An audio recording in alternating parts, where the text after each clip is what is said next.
To just asking. నేను రమా మండవ.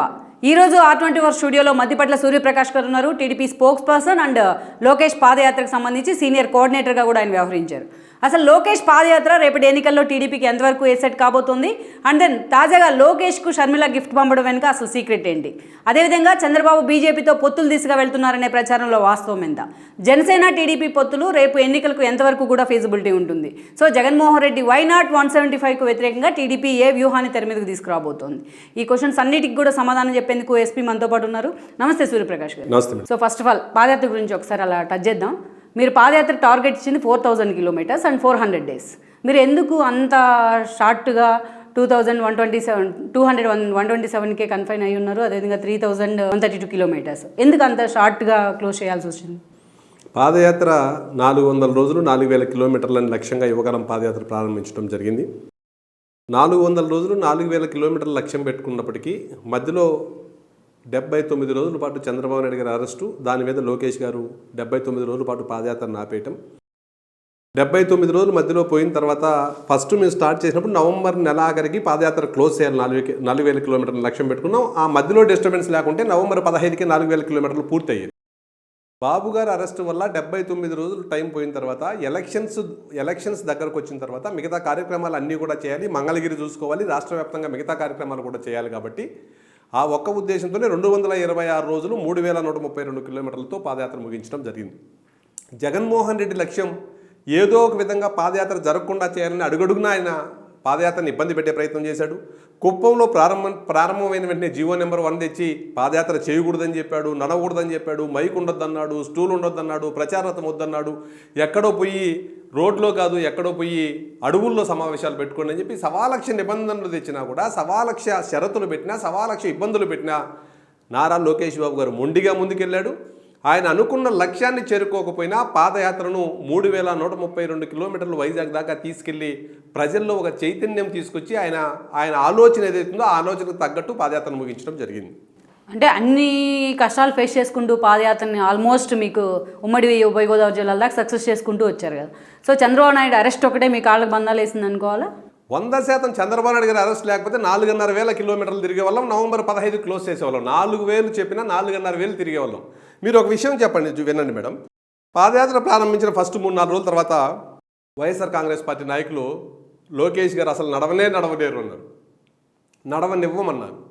మాట్లాడటమే రాదు లోకేష్కి, ఆయనేం పాదయాత్ర చేస్తాడన్నారు. ఆ తర్వాత కొద్ది రోజులు పాదయాత్ర పోయినాక ఎక్కువ మాట్లాడుతున్నాడు ఆయన మాట్లాడనివ్వమన్నారు. పాదయాత్ర చంద్రబాబు నాయుడు గారిని అరెస్ట్ చేపించి పాదయాత్ర ఆగిపోయింది, లోకేష్ గారు పోయి ఢిల్లీలో దాంకున్నారు, ఇంకా రారు పాదయాత్ర చేయరన్నారు. వైఎస్ఆర్ కాంగ్రెస్ పార్టీ ఏ కల కనిందో ఆ కళలన్నిటినీ పటాపంచలు చేశాడు. ఆయన ఏదైతే పాదయాత్ర చేయాలనుకున్నాడో నడవలేడన్నారు, నడిచి చూపించాడు, నడవనివ్వమంటే నడిచి చూపించాడు, మాట్లాడటం రాదన్నారు, వాళ్ళ అవినీతి భాగోతాన్ని వాళ్ళ నియోజకవర్గాల్లో ఎండగట్టాడు. అదేవిధంగా కేసులతో పాదయాత్ర ఆగిపోయింది, ఢిల్లీలో దాంకున్నాడన్నారు, మళ్ళీ వచ్చి పాదయాత్ర పూర్తి చేశాడు. 4000 కిలోమీటర్ల లక్ష్యం చేరుకోకపోయినా ఏదైతే ప్రజల్లో ఆ భయాందోళనలు పాగొట్టాలి, ప్రజా సమస్యలు తెలుసుకోవాలి, ఎవరైతే వాళ్ళ సమస్యలు రోడ్డు మీదకి వచ్చి మాట్లాడుతున్నారో వాళ్ళకు అండగా తెలుగుదేశం పార్టీని నిలబెట్టాలనే ప్రయత్నంలో మాత్రం లోకేష్ బాబు గారు విజయం సాధించారు. వచ్చే ఎన్నికల్లో ఈ ఫలితాలు కనపడతాయి. ఎందుకంటే లోకేష్ గారు పాదయాత్ర ప్రారంభించిన 2 నెలల తర్వాత శాసనమండలి ఎన్నికలు జరిగితే శాసనమండలి ఎన్నికల్లో తెలుగుదేశం పార్టీ పోటీ చేయడానికి అభ్యర్థులు లేరన్నారు, తెలుగుదేశం పార్టీకి ఏజెంట్లే లేరన్నారు, తెలుగుదేశం పార్టీ అభ్యర్థులు ఊరికే పోటీ చేస్తున్నారు, వాళ్ళకెవరు ఓటేస్తారన్నారు. ఎన్ని దొంగ ఓట్లు ఎక్కించినా, ఎన్ని దొంగ ఓట్లు వేసుకున్నా, ఎంత భయాందోళన సమాజంలో సృష్టించినా యువగలం పాదయాత్ర ద్వారా 3 పట్టభద్రుల ఎన్నికలు తెలుగుదేశం పార్టీ అభ్యర్థులు గెలిచారు. దాదాపు 10 లక్షల మంది ఓటర్లు ఓటు వినియోగించుకుంటే ఆ ఎన్నికల్లో తెలుగుదేశం పార్టీ గెలిచిందంటేనే అర్థం వచ్చే ఎన్నికల్లో ఫలితాలు ఏకపక్షంగా ఉండబోతున్నాయి. దానికి పునాది యువగలం యాత్ర వేసింది. అంటే శ్రీకాకుళం విజయనగరంలో టీడీపీకి ఉన్న కాన్స్టిట్యున్సీస్ లేవా, అభ్యర్థులు లేరా, లేకపోతే ఓటర్లు లేరు అనుకున్నారా? ఆ 2 జిల్లాలను అసలు ఎందుకు టచ్ చేయకుండా ఆపేశారనేది. విజయనగరంలోనే ఈ యాత్ర ముగించడం జరిగింది, పబ్లిక్ మీటింగ్ జరిగింది నెల్లిమర్ల నియోజకవర్గంలో. రేపు సంక్రాంతి తర్వాత ఫస్ట్ స్టార్ట్ చేయటమే ఇచ్చాపురం నుంచి స్టార్ట్ చేస్తున్నారు లోకేష్ గారు మళ్ళీ యాత్ర. అది బస్సు యాత్ర, కార్యకర్తల సమావేశాలు అనేది ఇంకా డిసైడ్ అవుతుంది. ఇచ్చాపురం నుంచి స్టార్ట్ చేస్తున్నాం. ప్రతి నియోజకవర్గం శ్రీకాకుళం విజయనగరంలో ప్రతి నియోజకవర్గానికి లోకేష్ గారు వెళ్తున్నారు. అదేవిధంగా 97 నియోజకవర్గాలు అయ్యాయి. 97 అంటే ఇంకా 78 నియోజకవర్గాలు లోకేష్ గారు 78 నియోజకవర్గాలకు వెళ్తున్నాడు. కార్యకర్తల సమావేశం పెడతాడా, రోడ్ షోలు పెడతాడా, ఆ 78 పోతున్నాం. ఆ 2 జిల్లాలతో పాటు ఈ తిరగని అన్ని నియోజకవర్గాలు కూడా తిరుగుతాం.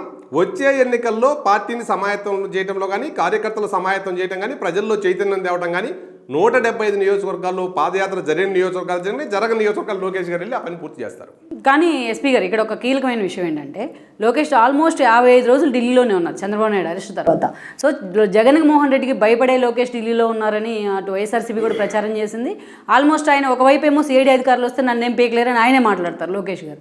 బయటకు వచ్చేమో నిజంగానే 50 రోజులు ఢిల్లీలో ఉండాల్సిన అవసరం ఏంటి? అవును, ఆయన పాదయాత్రలోనే ఉండొచ్చు కదా. ఢిల్లీలో చేస్తారు మీరు అసలు ఒకటి లోకేష్ గారు ఢిల్లీలో ఉంటే ఈ సిఐడి పోలీసులు అక్కడికి రాలేరా? అరెస్ట్ చేయలేరా? ఢిల్లీ అన్న అమెరికాలో ఉందా? నేరస్తుల అప్పగింత ప్రోగ్రాం ఆంధ్రప్రదేశ్కు ఢిల్లీకి ఏమన్నా లేదా? లోకేష్ గారు తప్పు చేసుంటే సిఐడి ఢిల్లీకి పోయి ఒక నోటీస్ ఇచ్చి రండి, వచ్చాడు ఇక్కడికి, సిఐడి విచారణకు వచ్చాడు, అరెస్ట్ చేసేది ఎవరు వద్దన్నారు? హైకోర్టులో బెయిల్ పిటిషన్ కేస్తే లోకేష్ గారు సిఐడి ఏమేసింది కౌంటరు? లోకేష్ గారు నిందితుడే కాదు, ఆయన ఏ తప్పు చేయలేదు, ఆయన్ని మేము అరెస్ట్ చేయలేదని సాక్షాత్తు సిఐడి చెప్పింది, మేము చెప్పలా. హైకోర్టులో సిఐడి వాదనలు వినిపించింది లోకేష్ గారు తప్పు చేయలేదని. ఇంకెందుకు లోకేష్ గారు పారిపోతారు? ఉండేది ఢిల్లీలోనే కదా, ఢిల్లీకి పోయి అరెస్ట్ చేయండి, ఎవరు వద్దన్నారు? అంటే వాళ్ళు చెప్పే తప్పుడు విధానం. సిఐడి చీఫ్ ఒకసారి ప్రెస్ మీట్ పెడతాడు, AAG Ponnavolu Sudhakar Reddy press meet పెడతాడు, వైకాపా మంత్రులు ప్రెస్ మీట్ పెడతారు, లోకేష్ గారు తప్పు చేశారు, లోకేష్ గారిని అరెస్ట్ చేస్తాం, లోకేష్ గారికి డబ్బులు ముట్టాయి, ఒకరి ద్వారా కిలా రాజేష్ ద్వారా ముట్టాయి అని చెప్పి సిఐడి చీఫ్ చెప్పాడు. సిఐడి చీఫ్ని అడుగుతున్నా, బుద్ధి ఉందా? మీరు అసలు ఐపీఎస్ ఆఫీసరా? నువ్వు ప్రెస్ మీట్ పెట్టి చెప్పావు కదా లోకేష్ గారు తప్పు చేశారని. మళ్ళీ హైకోర్టులో ఎందుకు లోకేష్ గారు తప్పు చేయలేదని వాదనలు వినిపించింది సిఐడి లాయరు? ఎందుకు వినిపించాడు? అంటే నువ్వు ప్రెస్ మీట్లో చెప్పిన అంశం తప్పు అవునా కాదా? లోకేష్ గారు తప్పు చేశారన్న అంశం.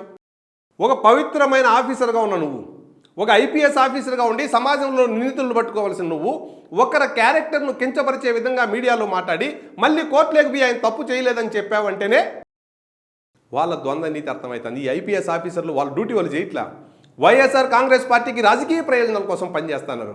అందుకే అట్లాంటి మాటలు ప్రెస్ మీట్లో మాట్లాడారు, కోర్టులో ఒక రకంగా వాదనలు వినిపించారు.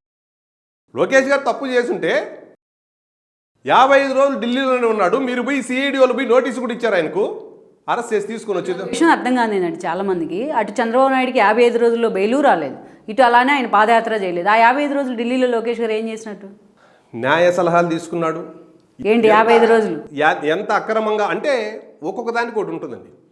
స్కిల్ డెవలప్మెంట్ కేసు హైకోర్టులో వాదనలు ఉంది, 17A మీద ఒక రకమైన వాదనలు ఉంటాయి, హైకోర్టులో బెయిల్ మీద ఒక రకమైన వాదనలు ఉంటాయి, ఏసీబీ కోర్టులో కస్టడీకి తీసుకునే దాని మీద ఒక రకమైన వ్యూహం రచించాల్సి ఉంటుంది. అంటే వాళ్ళు రోజుకు ఒక కేసు 6-7 కేసులు పెట్టారు, 6-7 కోర్టుల్లో ఫైట్ చేయాల్సి వచ్చినప్పుడు అనేక రకమైన కాంప్లికేషన్స్ వస్తాయి. ఆ కాంప్లికేషన్స్, ఆ స్ట్రాటజీస్ వర్కౌట్ చేయాల్సింది లోకేష్ గారే. లోకేష్ గారే చంద్రబాబు నాయుడు గారి కుమారుడిగా తెలుగుదేశం పార్టీ రాష్ట్ర ప్రధాన కార్యదర్శిగా ఆ స్ట్రాటజీస్ ఆయనే వర్కౌట్ చేయాలి. సపోజ్ పాదయాత్ర స్టార్ట్ చేస్తున్నాం అనుకున్నాం, అర్జెంటుగా ఢిల్లీకి పోవాలి, 2 రోజులు నడిచేది, ఒక రోజు ఢిల్లీకి పోయేది. జగన్మోహన్ రెడ్డి పాదయాత్రకు మా పాదయాత్రకు పోలికేముంటుంది? అప్పుడు ఆయన 5 రోజులు నడిచేవాడు, 2 రోజులు రెస్ట్ తీసుకునేవాడు. మేము పాదయాత్రను ఒక పవిత్రమైన యజ్ఞంగా ప్రారంభించి ఇబ్బందులు వచ్చినప్పుడు 2 రోజులు నడిచి 1 రోజు రెస్ట్ తీసుకుంటే ఇవ్వకుండానే యజ్ఞాన్ని ముగించేశారు. అయితే ఇవ్వకుంటే ఆ క్రెడిబిలిటీ పోతుంది, అన్ని రోజులు మేము నడిచిన క్రెడిబిలిటీ పోతుందనే ఉద్దేశంతో ఆ మధ్యలో మొత్తం ఇబ్బందులన్నీ క్లియర్ అయిన తర్వాతనే పాదయాత్ర ప్రారంభించాలనుకున్నాం, ప్రారంభించి ముగించాం. 3132 కిలోమీటర్లు చెప్తున్నారు. లోకేష్ గారు నడవలేదు, లోకేష్ గారు అనుకున్న లక్ష్యం ఎందుకు లక్ష్యాన్ని మేము చేరలేకపోయాం? 3200 తిరిగిన వాళ్ళము ఇంకా 1000 కిలోమీటర్లు తిరగడం మాకు పెద్ద కష్టమా? మాకు పెద్ద కష్టమే కదా. టైం చాలా ఇంపార్టెంట్. నడవటం ఒకటే, రిజల్ట్ రాకపోయినా నడుచుకుంటా పోవాలన్నది కాదు. మాకు రిజల్ట్ ముఖ్యం. టైం, రిజల్ట్, నడక 3 కంపేర్ చేసుకున్నప్పుడు నడక ముగించి ఆ టైం హిడెన్ ఎజెండాతో పాదయాత్ర చేస్తున్నట్ట, పొలిటికల్ ఎజెండా ఒకటండి. పాదయాత్ర చేసేదేమో లోకేష్ గారు ఆరోగ్య సమస్యలు ఉండి పాదయాత్ర చేయలే, ప్రజా సమస్యలు తెలుసుకోవాలా, ఆ ప్రజా సమస్యలు ప్రభుత్వం దృష్టికి తీసుకెళ్లాలా, ప్రభుత్వాన్ని దోషిగా నిలబెట్టి మేము అధికారంలోకి రావాలని పాదయాత్ర చేశాము. పాదయాత్ర ఎందుకు మేమేమన్నా కాశీయాత్ర ఇంకొక యాత్ర చేయలే.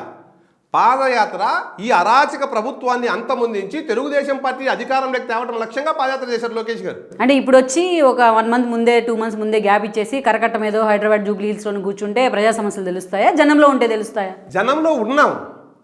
జనంలో ఉంటే ఒకటే ఎలక్షన్ కాదు, క్యాండిడేట్స్ని ఫైనల్ చేయాలా, అలయన్స్లు ఉన్నాయి, క్యాండిడేట్స్ ఉన్నాయి, మిగతా కార్యక్రమాలన్నీ ఒక పకడ్బందీ స్ట్రాటజీతో మేము ఎలక్షన్కి వెళ్ళాలి. నాట్ ఓన్లీ వాకింగ్ ఒక్కటే బాబు గారు ఉన్నారు కదా అవన్నీ చూసుకోవడానికి. లోకేష్ గారు కూడా 100% ఉండాల్సిన అవసరం ఉంది. కాబట్టి మా అధినేత ఆదేశానుసారమే పాదయాత్ర ఆపాడు. చంద్రబాబు నాయుడు గారు లోకేష్ గారు మిగతా పనులు ఏం చేయాలో చెప్పిన తర్వాత ఒక టాస్క్ అసైన్ చేసిన తర్వాత దానికోసం పాదయాత్రను ఆపడం జరిగింది. ఆపి ఇంట్లో కూర్చోలే ఆయన. 20వ తారీఖు మీటింగ్ అయింది. 21 లోకేష్ గారు వచ్చారు. 23వ తారీఖు నుంచి మంగళగిరిలో తిరుగుతున్నారు. ఆయన ఒక్క రోజు కూడా కుటుంబంతో గడపల పాదయాత్ర అయిపోయినాక కూడా మళ్ళీ 23 నుంచినే మంగళగిరిలో తిరగటం స్టార్ట్ చేశాడు. మంగళగిరి అయిన తర్వాత మళ్ళా కాన్స్టిట్యున్సీస్ అన్ని రోడ్ షోలో కార్యకర్తల సమావేశాలు పెడుతున్నారు. అంటే పవర్ ప్యాక్డ్ ప్రోగ్రామ్. ఆయన ఏమి పాదయాత్ర ఆపేసి జూబ్లీస్లో ఇంట్లో లేడు. అదే పవర్ కోసం ప్రోగ్రామ్. పవర్ కోసం కాదు, పవర్ ప్యాక్డ్ పవరేనండి. తెలుగుదేశం పార్టీకి పవరే ఆంధ్రప్రదేశ్ సమాజానికి అన్ని రోగాలకు మందు. ఇక్కడ ఇందాక మీరు మాట్లాడుతూ జగన్మోహన్ రెడ్డి పాదయాత్ర గురించి టచ్ చేశారు కాబట్టి నేను క్వశ్చన్ అడగాలి. అప్పుడు మీరు చూసుకుంటే 2009 తర్వాత జరిగిన పరిణామాలు, ఈవెన్ జగన్మోహన్ రెడ్డి తండ్రి చనిపోయారు హెలికాప్టర్ ప్రమాదంలో. అయినా ఆయన ఆ రోజు కాంగ్రెస్ని ఎదిరించాడు. దెన్ కేసెస్ ఓకే, అది దాని వెనక ఎలాంటి హిడెన్ పాలిటిక్స్ ఉన్నాయనేది మనం పక్కన పెడదాం. బట్ అలాంటి క్లిష్ట సమయంలో కూడా వాళ్ళ చెల్లి పాదయాత్ర చేసింది. ఆయన జైలు నుంచి బయటకు వచ్చిన తర్వాత ఆయన ఓదార్పు యాత్ర కంటిన్యూ చేశారు. ఎక్కడ ఆపలేదు, బ్రేక్ ఇవ్వలేదు కదా వాళ్ళు. ఇట్లా ఇప్పుడు అప్పుడు జగన్మోహన్ రెడ్డికి వచ్చినతో కష్టంతో పోల్చుకుంటే ఇప్పుడు కేవలం లోకేష్ వాళ్ళని కేవలం జైల్లోనే ఉన్నారు. షర్మిల గారు జగన్మోహన్ రెడ్డి లీగల్ ఇష్యూస్ ఆవిడ చూసుకునే ఇది లేదు ఆవిడకి. భారతిరెడ్డి గారు ఉన్నారు, ఆయనకు సంబంధించిన మిగతా నాయకులు ఉంటారు. చంద్రబాబు నాయుడు గారి ఇష్యూస్ లోకేష్ గారు ఒక్కరే చూసుకోవాలి. బ్రాహ్మణమ్మకి కానీ భువనేశ్వర్ మేడం గారికి కానీ లీగల్ ఇష్యూస్ మీద అవగాహన లేదు కాబట్టి లోకేష్ గారు ఒక్కరే చూసుకోవాలి. వాళ్ళు పాదయాత్ర చేశారు, అప్పుడు ప్రభుత్వాలు వేరే. పాదయాత్ర షర్మిల గారు చేశారు, బ్రహ్మాండంగా జరిగింది, ఒక్కడ చిన్న డిస్టర్బెన్స్ లేదు. రాజశేఖర రెడ్డి గారు తిరిగినప్పుడు చంద్రబాబు నాయుడు గారు ముఖ్యమంత్రి, జగన్మోహన్ రెడ్డి గారు తిరిగినప్పుడు చంద్రబాబు నాయుడు గారు ముఖ్యమంత్రి, షర్మిల గారు తిరిగినప్పుడు కిరణ్ రెడ్డి గారు ముఖ్యమంత్రి. ముగ్గురు పాదయాత్రలు ఏ ఇబ్బంది లేకుండా అత్యంత ప్రశాంతమైన వాతావరణంలో వాళ్ళు పాదయాత్రలు చేసుకున్నారు. వాళ్ళు ప్రజలకు ఏం చెప్పాలో చెప్పుకున్నారు, వాళ్ళ వాయిస్ ప్రజలకు వినిపించుకున్నారు. ప్రజలు ఏది రైటో ఏది రాంగో వాళ్ళు డిసైడ్ చేశారు. ఒకే ఒక జగన్మోహన్ రెడ్డి గారు ముఖ్యమంత్రిగా ఉన్నప్పుడు ఈ రాష్ట్రంలో పాదయాత్ర చేసుకునే స్వేచ్ఛ కూడా లేకుండా చేశాడు. పాదయాత్ర చేసుకోవాలంటే కూడా కార్గిల్ యుద్ధం చేసినట్టు, ఇండియా పాకిస్తాన్ మధ్య యుద్ధ వాతావరణం ఉన్నట్టు ప్రతిరోజు అదే యుద్ధ వాతావరణం పాదయాత్రలో కూడా. అటువంటి పరిస్థితులు కల్పించింది ప్రభుత్వం, జగన్మోహన్ రెడ్డి గారు ముఖ్యమంత్రిగా ఉన్న ఈ ప్రభుత్వం సిగ్గుతో తలదించుకోవాలి. పాదయాత్ర చేసుకునే స్వేచ్ఛ కూడా ఈ రాష్ట్రంలో చేసిందంటే అది ఆ ప్రభుత్వానికి అవమానం. వాళ్ళు ఏదో పెద్ద గొప్పగా ఫీల్ అవుతున్నారు. ప్రజాస్వామ్య దేశంలో ప్రాథమిక హక్కులను కాలరాసిన ఈ ప్రభుత్వం, పాదయాత్ర చేసుకునే హక్కు లేకుండా చేసిన ఈ ప్రభుత్వం సిగ్గుతో తలదించుకోవాలి. చేసిన తప్పుకు క్షమాపణ చెప్పాలా. ఈ రోజుకి పెద్దగా మాట్లాడుతున్నారు. ఇవన్నీ అధికారంలో ఉన్నప్పుడు మనం ఏం చేసినా రైట్ అని అనిపిస్తుంది. ఈరోజు అధికారంలో ఉండే పాలకులకు కూడా అలానే అనిపిస్తుంది. అయితే మీరు చేసే ప్రతి పని ఆంధ్రప్రదేశ్ ప్రజలు, మీకు ఓటేసిన ప్రజలు చూస్తున్నారు. వాళ్ళకు అవకాశం వచ్చినప్పుడు మాత్రం మీకు కర్ర కాల్చి వాత పెడతారు. గత ఎన్నికల్లో ఏదో అబద్ధాలు చెప్పి 151 సీట్లు గెలిచారు. ఈసారి 160 సీట్లలో వాడిపోబోతున్నారు. రెండు జరగబోతున్నాయి, చూస్తూ ఉండండి. అంటే ఇక్కడ ఒకటి అర్థం కాదు ఏంటంటే, మీరు ఇప్పుడు దాకా చెప్తున్న ఎన్ని అడ్డంకులు ఉన్న ఆల్మోస్ట్ మీరు 11 జిల్లాలను మీరే కవర్ చేసామని చెప్తున్నారు కదా. మరి అవేమీ జగన్మోహన్ రెడ్డి సర్కార్ నుంచి మీకు సహకారం లేకుండానే కవర్ చేశారా? యుద్ధం బంగారుపాలెంలో నడుస్తూ ఉంటే మాట్లాడాలని చెప్పి ఒక స్టూల్ ఎక్కాడు. జనాలందరూ ఎక్కువ ఉంటే స్టూల్ లాక్కొని పోయారు. పక్కన మైక్ పట్టుకుంటే భాష ఉంటే భాషను కొట్టి మైక్ లాక్కొని పోయారు. ఆయన స్పీడ్గా నడుస్తూ ఒక బిల్డింగ్ పైకి ఎక్కాడు మాట్లాడదామని. బిల్డింగ్ పైకి ఎక్కి కిందకి దిగేటప్పుడు గంట సేపు యుద్ధం. డిఎస్పీ, సిఐలు అందరూ వచ్చి ఒక గంట ఆపారు. ఎక్కడా రోడ్డు మీద డ్రమ్ములు కొట్టకూడదు, టపాకాయలు కాల్చకూడదు, సౌండ్ సిస్టమ్ ఉండకూడదు, వెహికల్ ప్రచార రథాలు ఉండకూడదు. ఎక్కడో ఊరు బయట పోయి ఎక్కడో చేలల్లోనో పొలాల్లోనో మీటింగ్లు పెట్టుకోండి, ఎక్కడ పెట్టుకోవద్దు అన్న పరిస్థితులు. జీవో నెంబర్ 1 కొట్టేసినంత వరకు. ఆ తర్వాత ఏ ఊరికన్నా పోలీసులతో ఉన్న గొడవే, వైఎస్ఆర్ పార్టీ కార్యకర్తలతో ఉన్న గొడవే. ఏ ఊరికి పోయినా వాళ్ళే వైఎస్ఆర్ పార్టీ కార్యకర్తలు గొడవ చేస్తారు. మా వాలంటీర్ల మీద, యువగలంలో పనిచేసే మిగతా వాళ్ళ మీద కేసులు పెట్టి జైలు పంపే పరిస్థితి. యువగలం వాలంటీర్లు 45 మందిని 45 రోజుల పాటు రాజమండ్రి సెంట్రల్ జైల్లో పెట్టింది ఈ ప్రభుత్వం. యువగలంలో పనిచేసిన ప్రతి ఒక్కరి మీద ఏదో ఒక కేసు పెట్టింది.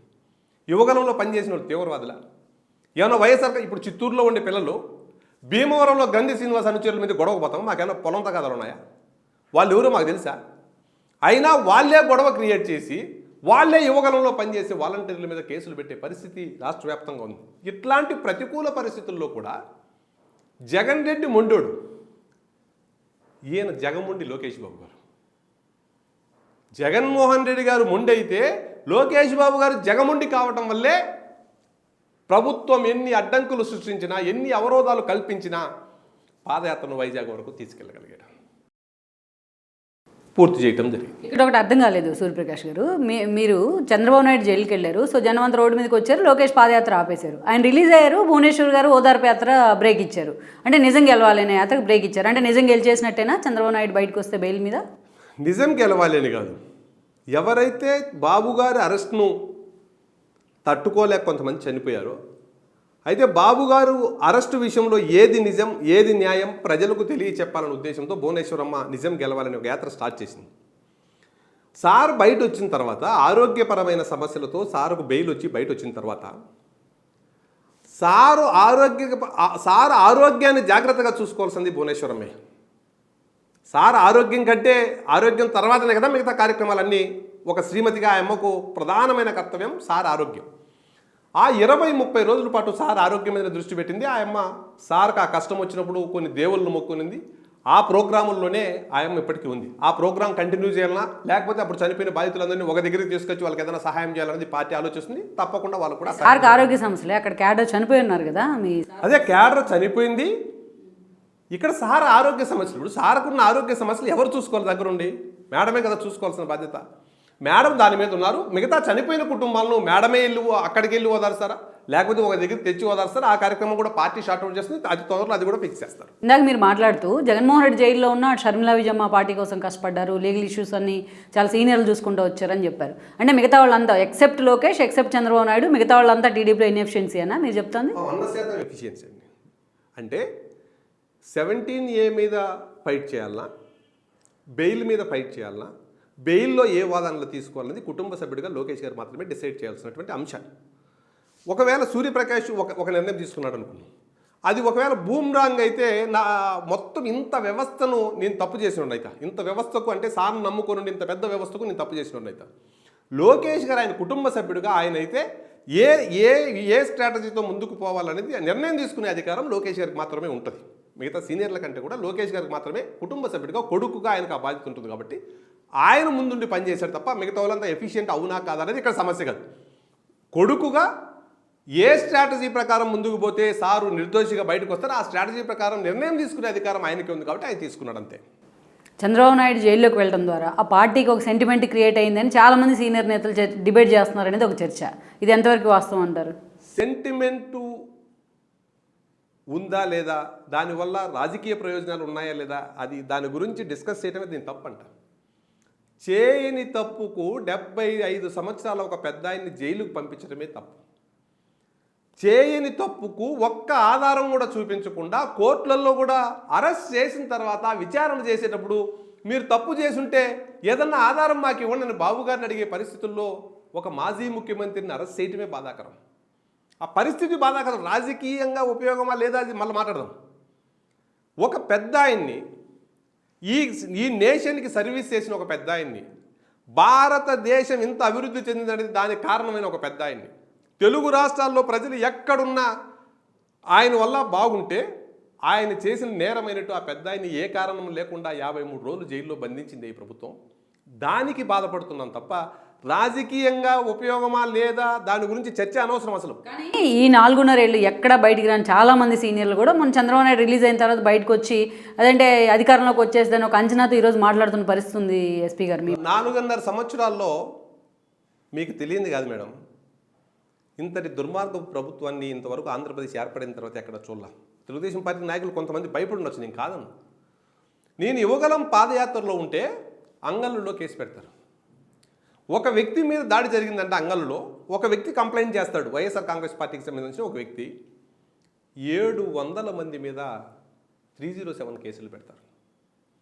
700 మంది ఒక వ్యక్తిని కొడితే ఆ వ్యక్తి బతుకుతాడా? దీంట్లో జోక్ ఏంటంటే ఈ కథలో ఆ దెబ్బలు తిన్న వ్యక్తికి రక్తగాయాలు కూడా ఎక్కడ లేవు. 700 మంది కొడితే ఒక్క పీలేరు నియోజకవర్గంలో 180 మంది మీద కేసు పెట్టారు. 307లో అంగళ్ళలో కొట్టారు అని. 180 మందిలో 175 మందికి అంగళ్ళకే పోలా ఆ రోజు కంప్లైంట్ ఇచ్చుంటారు. ఎవరైనా తప్పులేదు. పోలీస్ డ్యూటీ ఏంటి?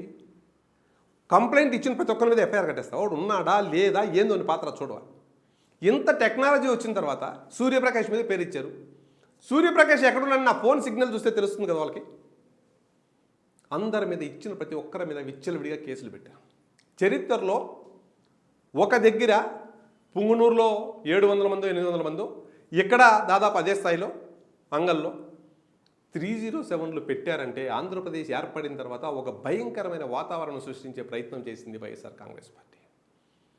సార్ అరెస్ట్ అయ్యాడని చెప్పి దిష్టిబొమ్మ కాలిస్తే తిరుపతిలో ఎస్వి యూనివర్సిటీలో చదువుకునే పిల్లలు దిష్టిబొమ్మ కాల్చాడని 307లు పెట్టిన ప్రభుత్వం ఇది. దిష్టిబొమ్మకు ప్రాణం ఉంటుందా? దిష్టిబొమ్మను హత్య చేస్తారు ఎవరన్నా? దానికి కూడా 307లు పెట్టిన ప్రభుత్వం ఇది. ఆ స్థాయిలో సమాజాన్ని భయపెట్టింది పోలీసు వ్యవస్థను అడ్డం పెట్టుకొని. మీరు కూడా భయపడ్డారు. ఎన్ని అడ్డంకులు సృష్టించినా వైఎస్ఆర్ కాంగ్రెస్ పార్టీ, ఎన్ని ఇబ్బందులు పెట్టినా తెలుగుదేశం పార్టీ పోరాటం చేయటం వల్లే ఈ నియంత్రణ అడ్డుకోగలిగింది. ఇప్పుడు ప్రతిపక్షంగా తెలుగుదేశం పార్టీ, తెలుగుదేశం పార్టీనే పోరాటం చేయకుంటే, ఈవెన్ చంద్రబాబు నాయుడు అరెస్ట్ అయ్యి జైల్లో ఉన్నప్పుడు కూడా మీ పార్టీ సీనియర్ నేతలు, మాజీ మంత్రులు, ఎంపీలుగా సుదీర్ఘకాలం పనిచేసిన వాళ్ళు కూడా బయటికి రాలేదు. కనీసం ఒక జెండా పట్టుకొని నిరసన తెలపలేదు. You name it anyone. Party యంత్రాంగంతో పాటు తెలుగు ప్రజలు ఎక్కడున్నా అక్కడ రోడ్డు మీదకి వచ్చారు, నిరసన కార్యక్రమాలు చేశారు. పార్టీ యంత్రాంగం యావత్తు అద్భుతమైన నిరసన కార్యక్రమాలు చేసింది. అదే ఐ మీన్ ఇట్, క్యాడర్ వచ్చింది, జనం వచ్చారు, మీ లీడర్స్ రాలేదని కూడా ఎక్కడ అవకాశం ఉన్నా మాక్సిమం లీడర్స్ వచ్చారు. అద్భుతంగా ప్రజలే స్వచ్ఛందంగా రోడ్డు మీదకి వచ్చి నిరసన కార్యక్రమాలు చేయబట్టే అంత ఇంపాక్ట్ వచ్చింది. ఒక చిన్న కార్యక్రమం మోత మోగిద్దామని ఒకటి తీసుకునేది పార్టీ. మోత మోగిద్దామని 7 నుంచి 7:05 దాకా అందరూ విజిల్స్ వేయండి, లేకపోతే పల్లెలు కొట్టండి అని చెప్పి ఒక ప్రోగ్రాం తీసుకుంది. సార్ అరెస్ట్ అయినప్పుడు సమాజం స్తంభించిపోయింది. బండి మీద పొయ్యేవాడు 5 నిమిషాల హారనే, ఇంట్లో లేడీస్ స్వచ్ఛందంగా, రాజకీయాలతో సంబంధం లేదు, వాళ్ళ బాల్కనీలోకి వచ్చారు, వాళ్ళ గరిటె తీసుకున్నారు, వాళ్ళు కొట్టారు. అట్లా సమాజంలో మొత్తం ఎంటైర్ సమాజం రోడ్డు మీదకి వచ్చింది, నిరసన కార్యక్రమం చూసాను. నేను ముద్రగడ పద్మనాభం ప్లేట్లు కొట్టమంటే ఎత్తి లోపలేస్తారు, మీరేం ప్లేట్లు కొట్టుకోవచ్చు. అయితే ముద్రగడ పద్మనాభం ప్లేట్లు కొట్టాడు, ఆయనది ఒక నిరసన కార్యక్రమం. మేము ప్లేట్లు ఒకటే కాదు, విజిల్ కానీ ప్లేట్లు కానీ గంట కానీ ఏదైనా మోత మోగిద్దాం.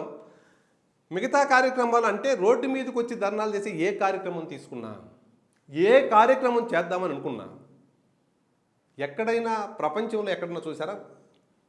బంధుకు కాళ్ళు ఇచ్చిన తెలుగుదేశం పార్టీ చంద్రబాబు గారు అరెస్ట్ అయినది సెకండ్ డే. స్వచ్ఛందంగా అన్ని స్కూల్స్ మూసేశారు, అన్ని షాపులు మూసేశారు. పోలీసు వాళ్ళు బలవంతంగా పోయి స్కూల్స్ ఓపెన్ చేయించారు. పోలీస్ వ్యవస్థ పోయి షాపులు ఓపెన్ చేపిస్తారు. అంటే షాపు యజమాని మేము ఆయనకు సంఘీభావంగా బంద్లో పాల్గొంటున్నామని చెప్పి మూసేస్తే, స్కూల్స్ యాజమాన్యాలు స్కూల్స్ మూసేస్తే పోలీసులు పోయి స్కూళ్ళు తెరిపించడం ఏంటి? పోలీసులు మెసేజ్లు పిల్లలకి పెట్టి మీరు స్కూల్కి రావాలని చెప్పడం ఏంటి? ఇట్లాంటి కారణాలు ఎక్కడైనా ఉన్నాయా భారతదేశంలో? అట్లాంటి పరిస్థితి ఆంధ్రప్రదేశ్లో ప్రభుత్వంలో ఉంది. కాబట్టి ఏ కార్యక్రమం తీసుకున్నా ఆ కార్యక్రమం జరగలేదని ఎస్టాబ్లిష్ చేయాలని ప్రభుత్వం చేసినప్పుడు, ప్రభుత్వ ఆలోచనలు ఆ విధంగా ఉన్నప్పుడు, ఎవరు రోడ్డు మీదకి వచ్చినా వాళ్ళ మీద కేసులు పెట్టే పరిస్థితులు ఆంధ్రప్రదేశ్లో ఉన్నప్పుడు, దాన్ని తెలివిగా ఏ విధంగా మనం నిరసన కార్యక్రమం చేయాలనే ఉద్దేశంతో ఇట్లా మోత మోగిద్దాం ఇట్లాంటి కార్యక్రమాలు తీసుకోవడం జరిగింది. అద్భుతమైన ఫలితాలు ఇచ్చే ఆ కార్యక్రమం. సరే, వేరే తెలంగాణలో కూడా అదే రిఫ్లెక్షన్ జరిగినట్టుంది కదా, చాలా ఇంపాక్ట్ కూడా. ఈవెన్ ఐటీ ఉద్యోగులు ముందుకు వచ్చి అందరికన్నా ముందు నిరసన తెలిపింది తెలంగాణలోనే. సరే, ఎంత నిర్బంధకాండం అది, మీరు చెప్తున్న నిర్బంధకాండం అంటే తెలంగాణలో కూడా కొంతమంది ఫేస్ చేస్తూ వచ్చారు. కానీ అంత ఫేస్ చేసి అంత సిచ్యువేషన్ పికప్ చేసుకొని ఈరోజు టీడీపీ ఓటర్లు, టీడీపీ అమ్మాలంతా కాంగ్రెస్ వైపు చాలా చోట్ల ర్యాలీ అయ్యారు. రేవంత్ రెడ్డి ఇవాళ సీఎం సీట్లో ఉన్నారంటే అది మీ భాగస్వామ్యం కూడా ఉందనేది ఎవరు కాదనలేని వాస్తవం. మరి అంత గెలిచిన మరుసటి రోజే రేవంత్ రెడ్డి కేసీఆర్ హాస్పిటల్లో ఉంటే ఆయన సీఎం స్థానంలో ఉండి వెళ్ళటం మీ సార్ ఎందుకు వెళ్ళినట్టు? మరి ఒకటండి, చంద్రబాబు నాయుడు గారు 40 సంవత్సరాలు ఈ రాజకీయాల్లో ఉన్న తర్వాత కేసీఆర్ ఎవరండి? తెలంగాణ సీఎంగా తెలుగుదేశం పార్టీని లేకుండా చేయాలనే కార్యక్రమంలో చంద్రబాబు నాయుడు గారిని ఇబ్బంది పెట్టాలని, ఆంధ్రప్రదేశ్లో చంద్రబాబు నాయుడుకి వ్యతిరేకంగా పనిచేయాలని కేసీఆర్ అనుకోని ఉండొచ్చు. విశ్వాసం లేని కుక్క మాదిరి చంద్రబాబు నాయుడు గారి దగ్గర, లోకేష్ గారి దగ్గర నేను ఏ విధంగా పనిచేస్తానో అదే మాదిరి పనిచేశాడు కేసీఆర్. చంద్రబాబు నాయుడు గారి చేతులతో రాజకీయంగా కేసీఆర్ను పైకి తెచ్చాడు. ఆయన పడి ఇబ్బందుల్లో ఉన్నప్పుడు నా దగ్గర పనిచేసినోడు పడి ఇబ్బందుల్లో ఉన్నాడు పోయి చూడాలనే మానవత్వంలో చంద్రబాబు నాయుడు గారు, రాజకీయ ప్రయోజనాలు కదా, వాడు గెలిచినప్పుడు ఆయన అధికారం ఉన్నప్పుడు ఆయన దగ్గరికి చంద్రబాబు నాయుడు గారు పోలా. నువ్వు వాడిపోయి కింద పడి కాల్లో చేతు ఇరిగితే నా దగ్గర పనిచేసిన వాడు నేను పోయి పలకరించాలని పోయి పలకరించాడు. అది మానవత్వం. కేసీఆర్ గారికి లేకపోవచ్చు. అది కేసీఆర్ గారు ఏ పార్టీతో పైకి వచ్చాడో, ఏ పార్టీని విభేదించి వచ్చి ముఖ్యమంత్రి స్థానానికి వచ్చాడో, ఏ పార్టీ వల్ల రాజకీయంగా ఈ స్థాయిలో ఉన్నాడో అవి ఆలోచించకుండా ఆయన కార్యక్రమాలు చేసి ఉండొచ్చు. అంటే మీరంతా దేవుడి దూతలు, దేవుడి బిడ్డలను, మీకోసం ఫైట్ చేసిన వాళ్ళంతా పిచ్చోళ్ళ? దేవుడి దూతలు కాదు, దీంట్లో రాజకీయం కూడా ఏమీ లేదు. చంద్రబాబు నాయుడు గారు కేవలం ఆయన దగ్గర పనిచేసిన కేసీఆర్ కింద పడి బాధలో ఉన్నప్పుడు చూడటానికి మాత్రమే వెళ్ళాడు, రాజకీయ ప్రయోజనాల కోసం అయితే కాదు. Speaker the dirtiest politician of India అన్నారు చంద్రబాబు నాయుడు పట్టుకొని. నేను ఇందాక మాట్లాడేటప్పుడే మీకు చెప్పాను, ఏ పార్టీతో పైకి వచ్చాడో తెలియకుండా, ఏ పార్టీ అవకాశాలు కల్పించిందో తెలియకుండా, అదే పార్టీని ఈ ప్రాంతంలో లేకుండా చేయాలని కలగని, అదే పార్టీని ఆంధ్రాలో కూడా అధికారం దూరం చేయాలని విశ్వ ప్రయత్నం చేసి, ఇక్కడ వాడిపోయిన తర్వాత కిందపడి కాలు ఎరగొట్టుకుంటే చూడటానికి మాత్రం చంద్రబాబు నాయుడు గారు వెళ్ళారు తప్ప ఆంధ్రాలో నా అధికారానికి సహాయం చేయమని పోలేదు. తెలంగాణలో మాకు సహాయం చేయమని చంద్రబాబు నాయుడు గారు ఆయన దగ్గరికి వెళ్ళా. ఆయన బాధలో ఉన్నప్పుడు మాత్రమే వెళ్ళాడు. గతమంతా మర్చిపోయినట్టే. మర్చిపోయేది కాదు. రాజకీయాలు వేరే, ఈ విధానాలు వేరేదని బలంగా నమ్మే వ్యక్తి చంద్రబాబు నాయుడు గారు. ఇప్పుడు రాజకీయాలు కేసీఆర్ గారు, జగన్మోహన్ రెడ్డి గారు లాంటి వాళ్ళు రాజకీయాల్లోకి వచ్చాక ఈ వ్యవస్థను మొత్తం పాడు చేశారు. కానీ రాజకీయాలు వేరే, వ్యక్తిగతం వేరే అనేది చాలా బలంగా నమ్మేవాడు చంద్రబాబు నాయుడు గారు. దానికోసం ఆయన ఇబ్బందుల్లో ఉన్నప్పుడు చూడపోయినాడు తప్ప ఆయన ఏదో అధికారంలో ఉన్నప్పుడు ఆయన కోసం సహాయం కోసం అయితే చంద్రబాబు నాయుడు గారు వెళ్ళాం. ఇక్కడ చంద్రబాబు నాయుడు సుదీర్ఘ రాజకీయ చరిత్రలో 45 years ఆఫ్ కెరీర్లో ఆయన ఫేస్ చేసిన హ్యూమిలేటింగ్ సిచ్యువేషన్ ఏదంటే జైల్లో ఉంటాం కదా. చంద్రబాబు నాయుడు జైల్లో ఉన్నప్పుడు కనీసం చంద్రబాబు నాయుడు విషయం మీద కనీసం స్పందించలా కేసీఆర్. సో ఎలా మీరు అంతా వెళ్ళి మానవత్వం చూపించి పెద్ద యేసు ప్రభు కనుక అది వాళ్ళకు మానవత్వం ఉందా లేదా, వాళ్ళు ఎక్కడి నుంచి వచ్చారు ఆ గతం గుర్తు పెట్టుకున్నారా లేదా అంటే అన్నిటి ప్రతికూల ఫలితాలే ఎన్నికల్లో వచ్చాయి. దాని ఫలితమే ఎన్నికలు. ఈ అతి మంచిదనం ఫలితమే కదా మిమ్మల్ని తీసుకెళ్లి జైల్లో పెట్టింది. జైల్లో పెట్టిన ఇట్లాంటి వాళ్ళ దగ్గరికి మీ శరణ కోరే క్యారెక్టర్ తెలుగుదేశం పార్టీది, చంద్రబాబు నాయుడు గారిది కాదు. ఎలక్షన్ కేసు అయ్యింది, జైల్లో నుంచి బయట వచ్చారు. సార్ జైల్లో ఉన్నప్పుడు రోజు పిచ్చి కుక్కల మాదిరి మురిగారు వైఎస్ఆర్ కాంగ్రెస్ పార్టీ నాయకులు. కానీ కొంతమంది ఇక్కడ టీఆర్ఎస్ వాళ్ళు మాకు భలే నవ్వు వస్తుందని ట్వీట్లు పెట్టారు. కొంతమంది టీఆర్ఎస్ వాళ్ళు ఆంధ్రాలో వ్యవహారం ఆంధ్రాలో తేల్చుకోండి అన్నారు.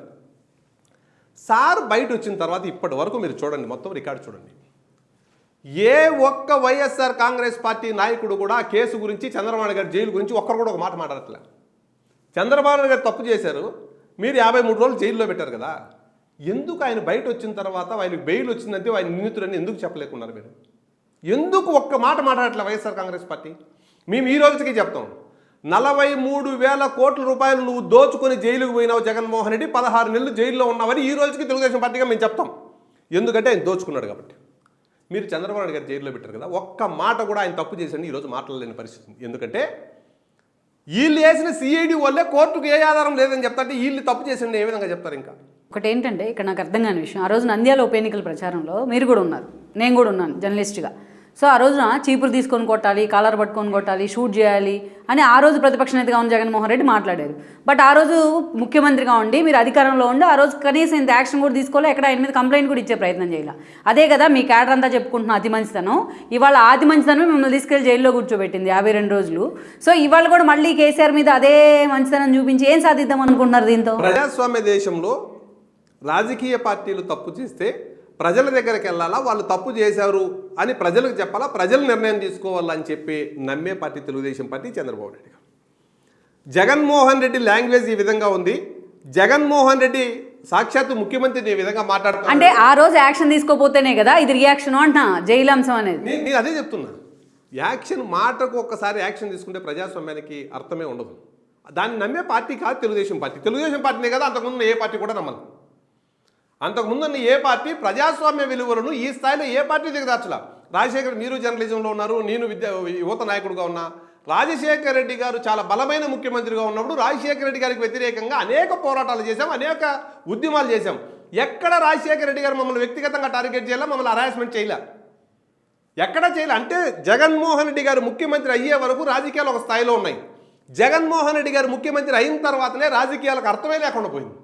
మాట్లాడితే కేసు రంగనాయకమ్మ 75 ఏళ్ళ పెద్ద అమ్మ, ఆ అమ్మకి ఏదో ఒక మెసేజ్ వచ్చింది, ఆ మెసేజ్ ఆ అమ్మ ఫార్వర్డ్ చేసింది. ఫ్యాక్షనిస్ట్ అయినట్టు ఆ అమ్మను హింసించి వేటాడి వెంటాడి ఆంధ్రప్రదేశ్ నుంచి హైదరాబాద్కు తరిమేసేదాకా ప్రభుత్వమే నిద్రపోకుంటే ఎవరికి చెప్పాలి ఇంకా పులి? ప్రభుత్వంలో బాధితులు ఎవరన్నా ఉంటే న్యాయం కోసం ప్రభుత్వం దగ్గరికి వెళ్తారు. ప్రభుత్వమే కక్ష కట్టి వ్యవహరిస్తే సామాన్యుడు ఎవరితో ఫైట్ చేస్తాడు? జర్నలిజము, రాజకీయ నాయకులు వాళ్ళ స్థాయిలో ఎక్కడో దగ్గర ఫైట్ చేస్తారు. సామాన్యమైన వ్యక్తుల మీద కూడా ప్రభుత్వమే యుద్ధం చేస్తే, అంత పెద్ద వ్యవస్థ యుద్ధం చేస్తే సామాన్యమైన వ్యక్తులు ఎవరితో చెప్పుకోవాలి ఈ బాధితులను? అలాంటి సామాన్యమైన వ్యక్తులే చంద్రబాబు నాయుడు కోసం మొన్న నల్ల జెండాలు పట్టుకొని రోడ్డు ఎక్కితే ఇదే కేసీఆర్ సర్కార్ వాళ్ళని తొక్కేసింది. ఇదే బీజేపీ నేతలు ఒక మాట మాట్లాడలేదు. కానీ మీరు మాత్రం వచ్చిన మరుసటి రోజే హాస్పిటల్కి వెళ్తారు, పరామర్శిస్తారు. కేటీఆర్ కింద పడితే పరామర్శిస్తారు. అంటే మీకోసం ఫైట్ చేసిన వాళ్ళందరూ పిచ్చోళ్ళను వాళ్ళంతా బగర. మా కోసం ఫైట్ చేసిన వాళ్ళకు అన్యాయం చేసి లోకేష్ గారు, చంద్రబాబు గారు ఎక్కడికి వెళ్ళా? ఆ రోజు హైదరాబాద్లో ప్రతికూల పరిస్థితులున్నా, ఆంధ్రాలో ప్రతికూల పరిస్థితులున్నా వాళ్ళ జీవితాలు మార్చిన చంద్రబాబు నాయుడు గారి అరెస్టుకు నిరసనగా రోడ్డు మీదకి వచ్చారు. ప్రజలు నిరసన తెలియజేశారు. ఆ నిరసనలు అడ్డుకుంటా అంటే కూడా ఎందుకు అడ్డుకుంటామని లోకేష్ గారు కేటీఆర్ గారితో మాట్లాడారు. ఇది ఒక యాంగిల్. ఆయన పడి ఇబ్బంది పడతా ఉన్నప్పుడు ఆయన మనల్ని చూడలేదు, మేము ఆయన దగ్గరికి పోము. ఇదంతా ఎలా ఉంటుందంటే జగన్మోహన్ రెడ్డి మెంటాలిటీ సేమ్. ఇప్పుడు మీరు చెప్తా అనేది జగన్ రెడ్డి వ్యవహారం అంతే. జగన్ రెడ్డి అంతే.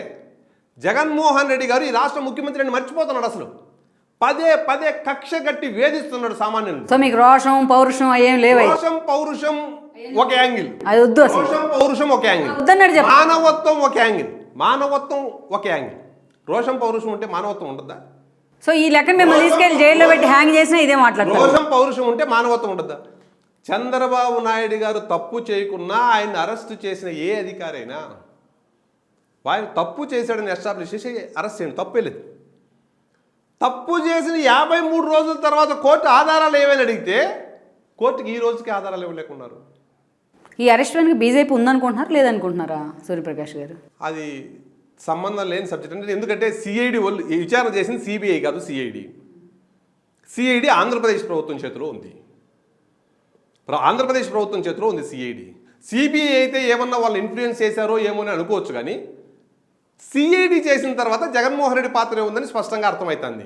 దానికి ఆ తెర వెనక ఏం జరిగిందో మనకైతే ప్రపంచమంతా ఖండిస్తే అమిత్ షాను మోడీ ఎందుకు మాట్లాడలేదు? ఒక మాట కూడా ఎక్కడ బహిరంగంగా ఒక ప్రకటన చేయలేదు. అంత పెద్ద మా హోంమంత్రి గారు, ప్రధానమంత్రి గారు ఎందుకు మాట్లాడలేదు చెప్పే పరిస్థితి నాది కాదు, చెప్పే అవకాశం కూడా నాకు లేదు.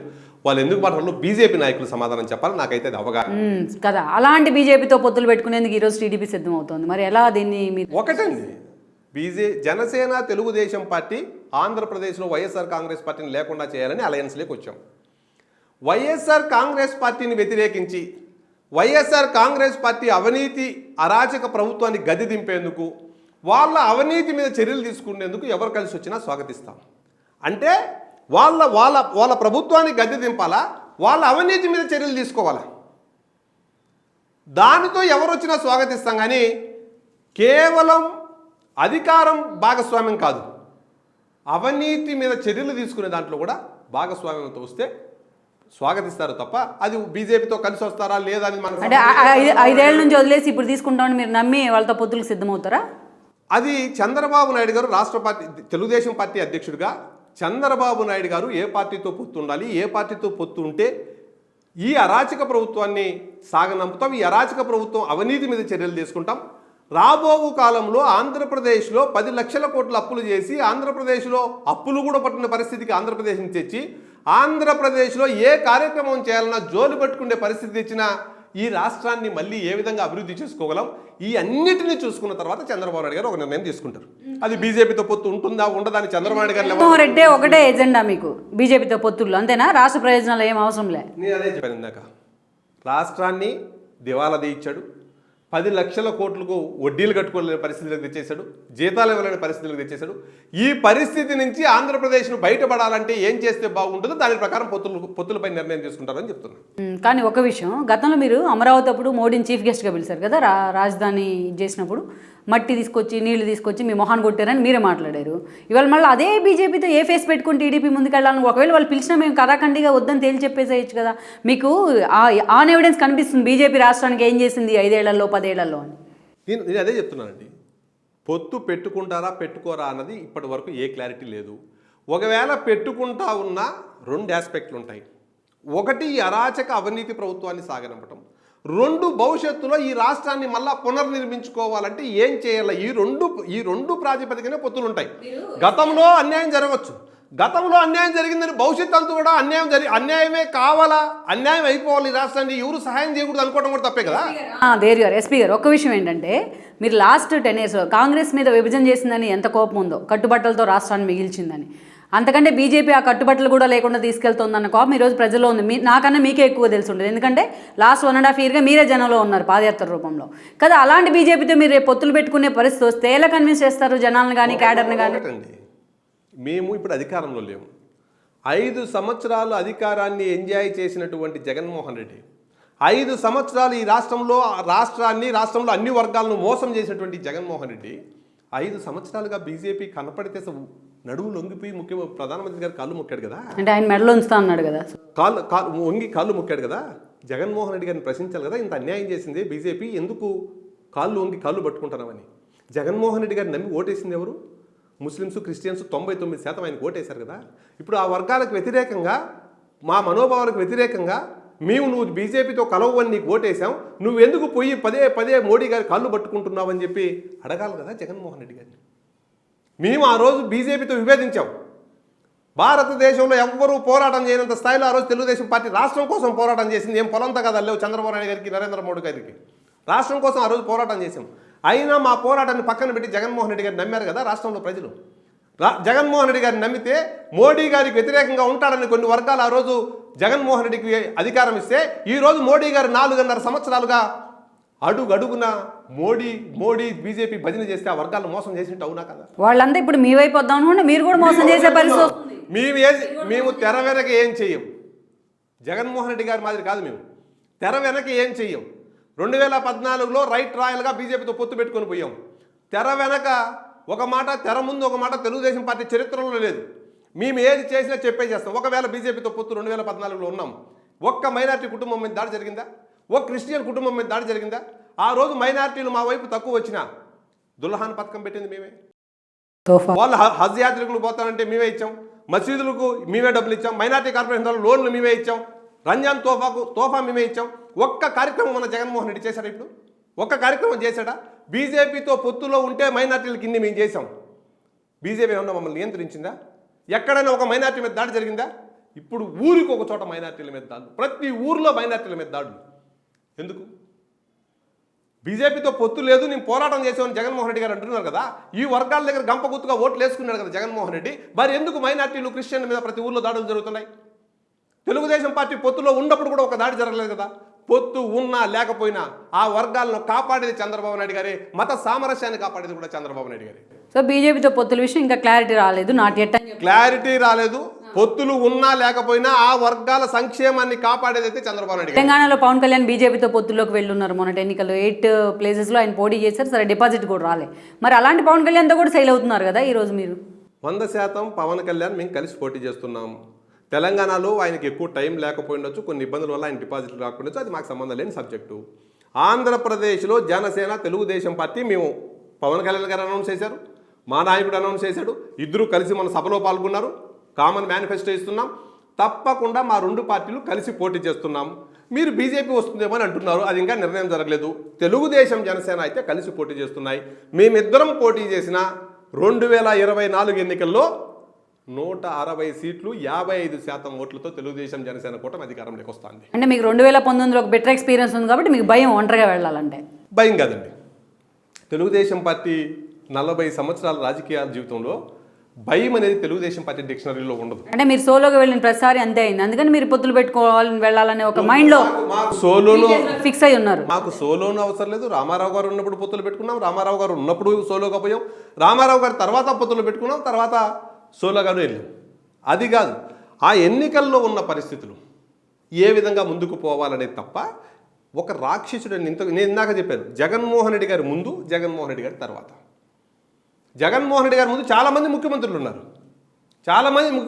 ఎవరికైనా ఒక సమస్య చెప్పుకునేవాళ్ళు.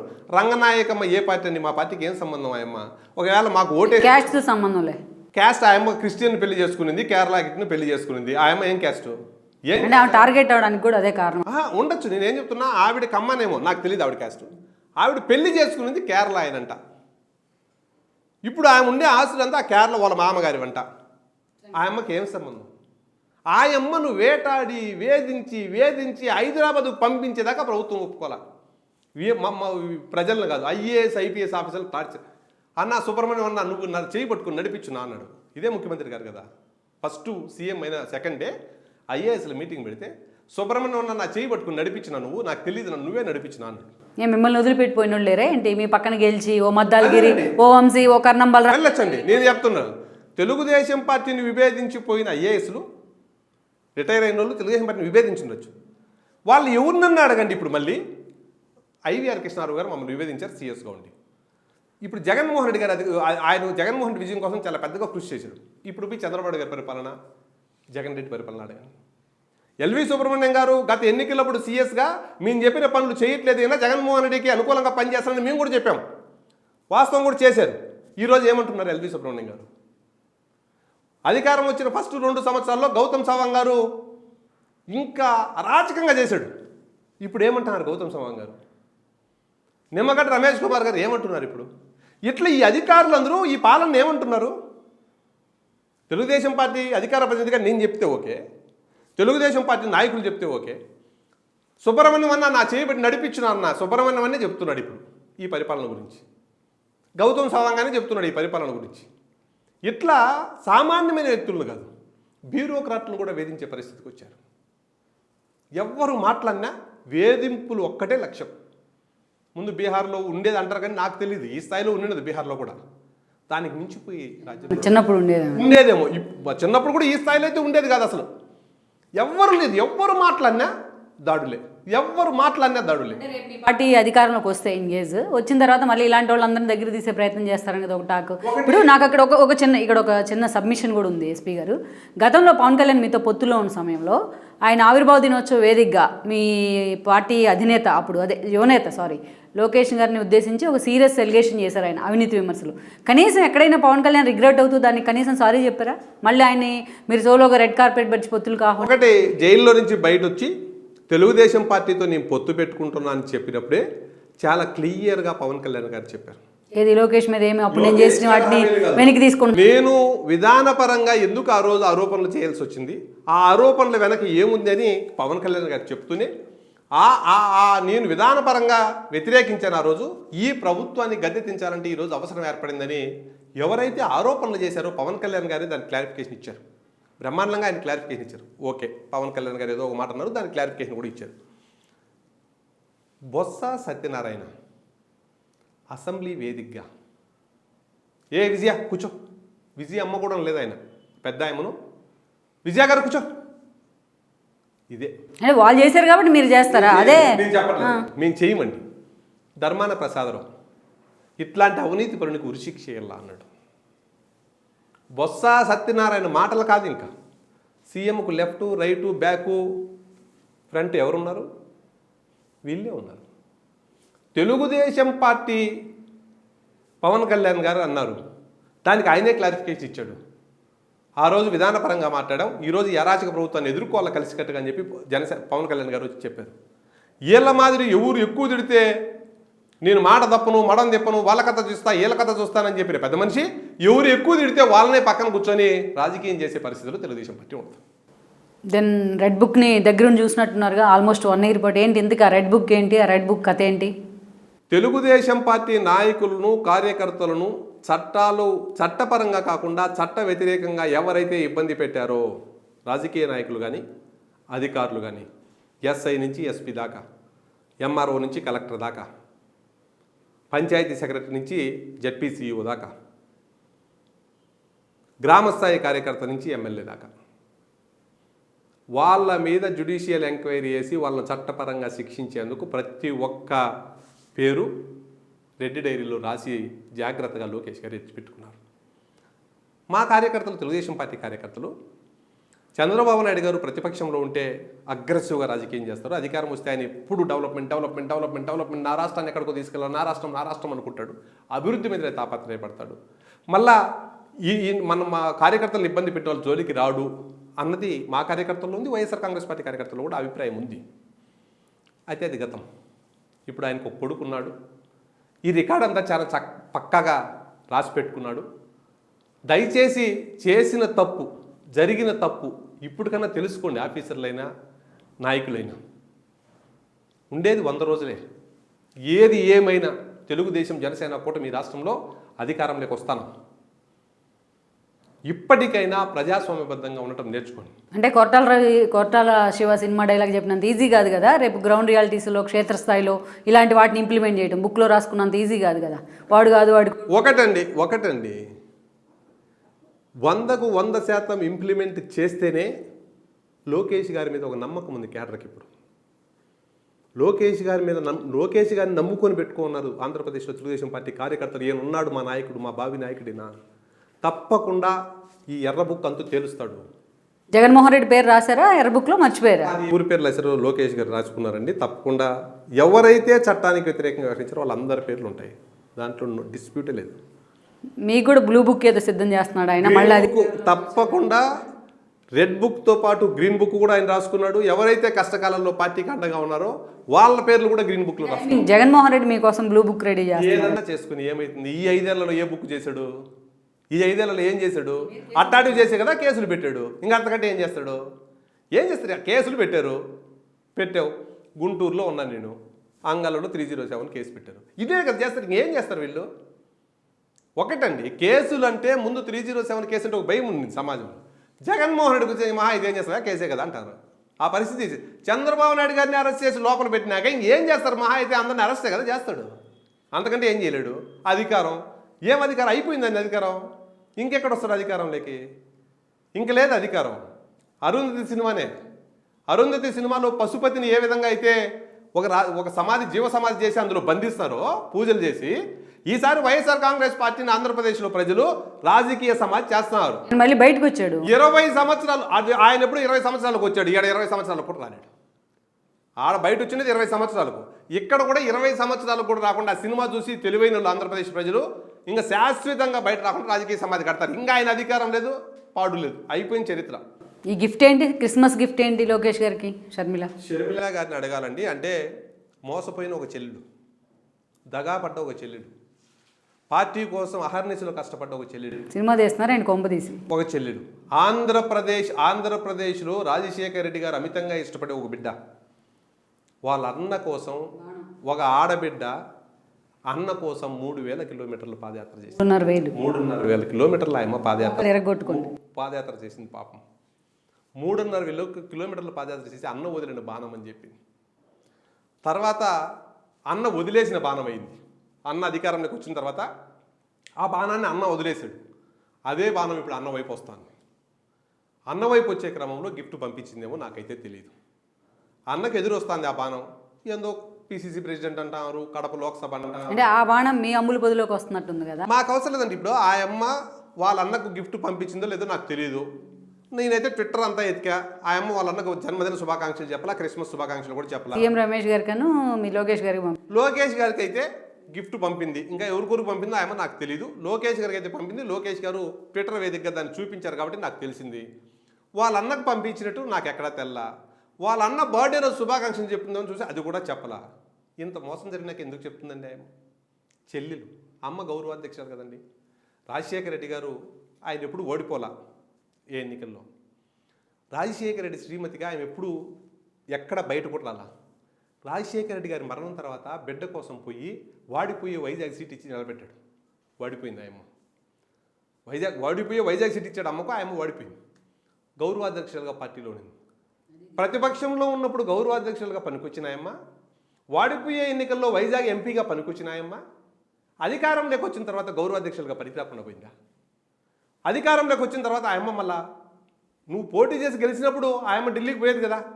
అధికారంలోకి వచ్చినాక రాజ్యసభ ఇచ్చి ఢిల్లీ పంపలేకపోయారా? 3,500 కిలోమీటర్లు పాదయాత్ర చేసిన చెల్లికి ఏం న్యాయం చేశారు?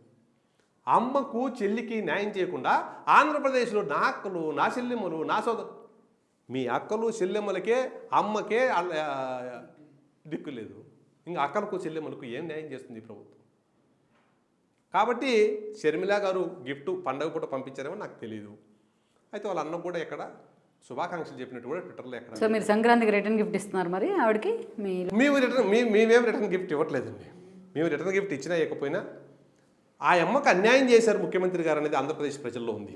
అంటే ఏదో పులివెందులు టికెట్ ఇస్తారనో కడప ఎంపీ టికెట్ ఇస్తారనో. మా దగ్గర అది లేనట్టుందని నేను ఈ మధ్య పత్రికలన్నీ చూసిన దాన్ని బట్టి ఆయన కాంగ్రెస్ పార్టీలో చేరే అవకాశం కనబడుతుంది. కాంగ్రెస్ పీసీసీ ప్రెసిడెంట్ అయితే కంపల్సరీ పోటీ చేస్తుంది. ఇప్పుడు గతంలో నేను మీ చిత్తూరే కాబట్టి నేను చిత్తూరు గురించి ప్రత్యేకంగా చెప్పక్కర్లా. చంద్రబాబు నాయుడు ప్రతిపక్షంలో ఉన్నప్పుడు వాళ్ళ తమ్ముడిని తీసుకెళ్లి వైఎస్ గారు రాజకీయం చేసే ప్రయత్నం చేశారు, రామూర్తి నాయుడు గారిని. సో మీరు ఎందుకు షర్మిలతోని వైఎస్ సునీతతోని అలాంటి ప్రయోగం ఎందుకు చేసే ప్రయత్నం చేయాలి? కుటుంబాల్లో చిచ్చు పెట్టి రాజకీయం చేయాలనే ఆలోచన తెలుగుదేశం పార్టీ ఎప్పటికీ చేయదు. చిచ్చు పెట్టారు, రామూర్తి నాయుడు గారిని తీసుకున్నారు. ఏం న్యాయం చేసినారు రామూర్తి నాయుడు గారికి? ఏం చేయలే. ఊరికే బాబు గారిని అన్పాపులర్ చేయడానికి రామూర్తి నాయుడు గారిని ఆ రోజు వాడుకున్నారు రాజశేఖర రెడ్డి. అట్లా ప్రయత్నం తెలుగుదేశం పార్టీ చేయదు. తెలుగుదేశం పార్టీకి అవసరం కూడా లేదు. తెలుగుదేశం పార్టీ ప్రజలకు మేము ఏం చేశాం, ప్రజలకు మేము ఏం చేస్తాం, ప్రజలకు జరిగిన అన్యాయం ఏంది, జరగవలసిన న్యాయం ఏంది అన్నదాని మీద రాజకీయాలు చేస్తాం తప్ప ఇట్లా కుటుంబాలను అడ్డం పెట్టుకుని ఏదో ఒక విధంగా అబద్ధాలు చెప్పేసి అధికారంలోకి రావాలా, కుటుంబాలను అడ్డం పెట్టుకుని అధికారంలోకి రావాలా, ఆ పరిస్థితి తెలుగుదేశం పార్టీకి. జైలుకి వెళ్దాం రమ్మంటే చేతులు కట్టుకుని వెళ్తారు. అంటే అదే ఇందాక చెప్పాను కదా, చేయని తప్పుకు 40 సంవత్సరాలు ఒక తరాన్ని బాగుపడేదానికి ప్రయత్నం చేసిన ఒక పెద్ద ఆయన్ని చేయని తప్పుకు అరెస్ట్ చేసి వ్యవస్థలు వచ్చి అరెస్ట్ చేసి తీసుకెళ్తే ఎవరేం చేయగలరు? న్యాయస్థానాలు ఆ 50 రోజులకైనా న్యాయస్థానాల్లో అన్ని అబద్ధాలు చెప్తా ఉంటే మీరు ఒక్కదానికి కూడా ఆధారం చూపలేదని బెయిల్ ఇచ్చి పంపించింది న్యాయస్థానం. ఆ విధమైన పరిస్థితులు ఇంతకు ముందు లేకుండా జగన్మోహన్ రెడ్డి గారు వచ్చాక వచ్చాయి. ఈ భవిష్యత్తులో ఎటు దారి తీస్తాయో ఏమో దేవుడికి తెలియాలి. వై నాట్ 175 ఏంటి జగన్మోహన్ రెడ్డి టార్గెట్ ఇది? మరి మీరు ఎలా సిట్టింగ్లు మార్పు ఆల్మోస్ట్ ఆయన 100 సీట్లు మారుస్తున్నట్టున్నారు, మరి మీ స్ట్రాటజీ ఏంటి? ఒకటండి, ఎర్రగొండపల్లెం వైఎస్ఆర్ కాంగ్రెస్ పార్టీకి చాలా స్ట్రాంగ్ సీటు, మీకు కూడా తెలుసు. అంబే జిల్లా ఆదిమూలపు సురేష్ గారు చాలా స్ట్రాంగ్ క్యాండిడేట్, సుచరిత గారు స్ట్రాంగ్ క్యాండిడేట్, పత్తిపాడు చాలా ఎన్నికల్లో గెలుస్తున్నారు. ఇప్పుడు కొత్తగా టాకు కమలాపురం జమ్మలమడుగు ఎమ్మెల్యేలను కూడా మారుస్తారని అంటున్నారు. ఈ 4 సీట్ల గురించి చెప్తాను నేను. ఈ 4 సీట్లు అత్యంత బలమైన నియోజకవర్గాలు వైఎస్ఆర్ కాంగ్రెస్ పార్టీకి. ఈ 4 నియోజకవర్గాల్లోనే నువ్వు ఎమ్మెల్యే అభ్యర్థులను మార్చే ప్రయత్నం చేస్తానావంటే ఇంక గెలిచేది ఎక్కడ? వైనాట్ 175 అనే సంవత్సరం నుంచి అంటుంది కదా వైఎస్ఆర్ కాంగ్రెస్ పార్టీ. 175 వైనాట్ అంటూ ఈరోజు 100 నియోజకవర్గాలు నువ్వు అభ్యర్థులు మారుస్తున్నావంటే ఎందుకు మారుస్తున్నావంటే వీళ్ళు వాడిపోతారు కాబట్టి మారుస్తున్నానని అంటున్నారు. 150లో 100 మందిని మారుస్తా, 150లో 100 మంది వాడిపోతారని ముఖ్యమంత్రి గారే చెప్తున్నారు. 175 ఎట్లా వస్తాయండి? ఎమ్మెల్యేల మీద వ్యతిరేకత వచ్చింది అంటున్నారు. ఈ ఎమ్మెల్యేలకి ఏం అధికారం ఉందని వ్యతిరేకత వచ్చింది? నువ్వు బటన్ నొక్కివి, ఆ బటన్ నొక్కింది రూపాయో 10 రూపాయో ఎత్తుకోమి వాలంటీర్ ఇచ్చా, మధ్యలో ఎమ్మెల్యేకి ఏం పని ఉంది? ఎమ్మెల్యేకి ఏ ఆదాయం లేకుండా చేసావు కాబట్టి వాళ్ళు లోకల్గా వాళ్ళ స్థాయిలో ఆ భూ కబ్జాలు అవి ఇవి చేసుకుని వాళ్ళు చిన్నగా చేస్తారు. వాళ్ళు 30% చేస్తుంటే నీది 70% అరాచకం. వాళ్ళని మారిస్తే ఏం ఉపయోగం? నిన్ను మార్చాలని ప్రజలు డిసైడ్ అయ్యారు, 100% మారుస్తారు. రాసి పెట్టుకోండి, 175లో 160 సీట్లతో తెలుగుదేశం పార్టీ జనసేన కూటమి అధికారంలోకి రాబోతోంది. మేలో ఏప్రిల్ ఎలక్షన్ జరుగుతాయి.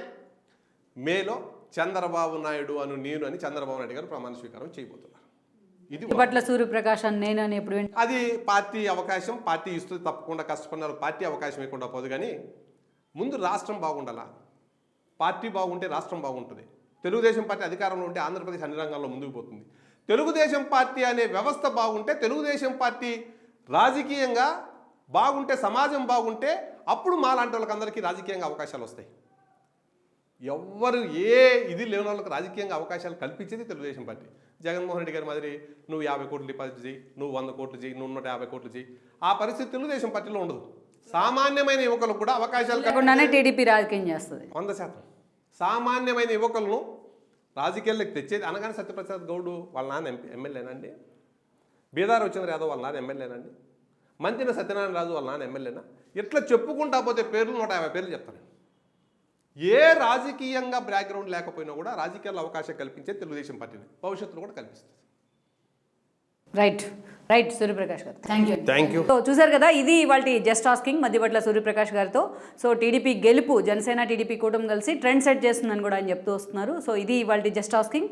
మరో ఇంటర్వ్యూతో మళ్ళీ కలుద్దాం. Straight in with R24. This is Rama signing off. ఈ వీడియో మీకు నచ్చినట్లయితే please share, like and subscribe R24 Telugu.